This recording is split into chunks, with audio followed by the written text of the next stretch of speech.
नमस्कार मंडळी, मी अनु स्वागत करते तुमचं आपल्या आणखीन एका नवीन व्लॉगमध्ये। तर कालचा दिवस कसाही गेला असला तरी आजच्या दिवसाची सुरुवात छानच व्हायला हवी ना, म्हणून मस्त पॉझिटिव्ह वाइब्स घेऊन मी आलेली आहे किचनमध्ये। तर चला आजचं माझं मॉर्निंग रुटीन तुमच्यासोबत शेअर करते। किचनमध्ये आल्या सगळ्यात आधी ठेवला चहा आणि गरम पाणी। सगळ्यात आधी गरम पाणी घेतलं, मग लागले मुलांच्या टिफिनच्या तयारीसाठी। आज मुलांच्या टिफिनसाठी बनवते मी मस्त अशा तिखट पुऱ्या।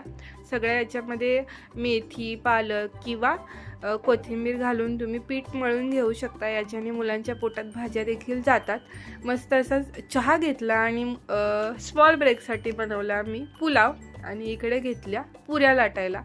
आणि या पुऱ्या ऑलरेडी तिखट आहेत, त्यामुळे याच्यासोबत भाजी वगैरे बनवायची काही गरज पडत नाही।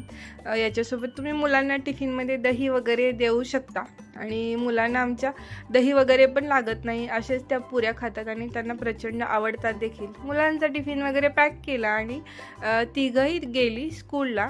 यामध्ये माझा एकटा मुलगा आणि माझ्या जावेची 2 मुलं, अशी तिघंजण मिळून स्कूलला जातात। त्यानंतर मी आणि ताईंनी आमच्या मस्त असा नाश्ता केला आणि ताईंचं चाललेलं होतं की मला तू फक्त भाकरी बनवतानाच व्हिडिओमध्ये घेते। म्हटलं चला आज नाश्ता घेऊन या, आपण मस्त असा दोघी मिळून नाश्ता करूयात आणि मग मी तुम्हाला व्हिडिओमध्ये घेते। तर आमच्या ताईंसाठी एक लाईक तर बनतोच, की त्यांच्यासाठी एक लाईक करा। त्यानंतर आम्ही नाश्ता करायला बसलो तर आमच्या अन्वी मॅडमची लुडबुड सुरू होती। तिला फक्त दही खायचं होतं। नाश्ता वगैरे केला आणि किचनवरती पसारा पडलेला होता। म्हटलं चला तो आधी आवरून घेऊयात आणि मग रात्रीचे भांडे देखील लावायचे राहिलेले होते, ते देखील लावून घेतले, आवरून घेतलं।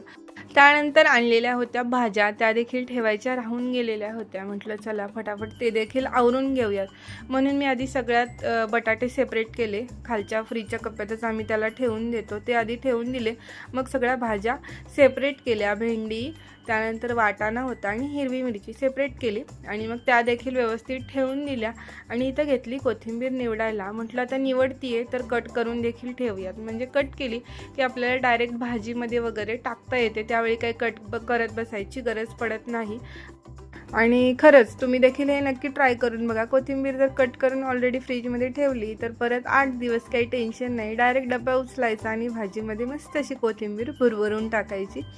तर चला असा होता आपला आजचं मॉर्निंग रुटीन। व्हिडिओ आवडला असेल तर नक्की सबस्क्राईब करा। तर चला भेटूयात नेक्स्ट व्लॉगमध्ये, बाय।